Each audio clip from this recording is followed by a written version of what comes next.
The BBC. Many football clubs across England are preparing to welcome limited numbers of supporters back into their stadiums next week, following the government's announcements on COVID-19 tiers today. Areas in Tier 1 will be allowed to admit up to 4,000 fans. Those in Tier 2, such as Tottenham, can host up to 2,000. Here's manager Jose Mourinho speaking before today's announcement.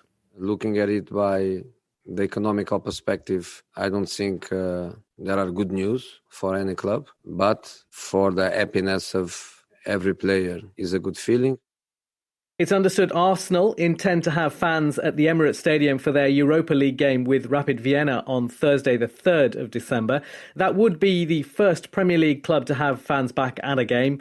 Clubs that fall in Tier 3 will not be allowed to have supporters at their grounds until they move into Tier 1 or 2. Scrum half Lloyd Williams will make his first Wales start for 4 years against England in Saturday's Autumn Nations Cup game in Llanelli. Liam Williams misses out with Lee Halfpenny lining up at fullback. Fly half George Ford will be back in England's starting 15. And heading into that game, the England forwards coach Matt Proudfoot says he expects Maro Itoje to take his game to the next level in the years to come. I think he can become a lot better, I think the next 4 or 5 years of his career probably going to be the best 4 or 5 years of his career, so I think there's a lot in him. He looks after his body incredibly well. He's got a great physique. So that's going to improve the more he goes on through his professional career. Worcester Warriors' game against Bath a week on Saturday is expected to be the first Premiership game in rugby union to see a return of fans. 3 days of national mourning have begun in Argentina to mark the passing of Diego Maradona. His body is lying in state at the presidential palace in Buenos Aires, and crowds of fans are queuing to see the coffin and pay their respects. The Vatican has said Pope Francis, an Argentine and a football fan, would be remembering Maradona in his prayers.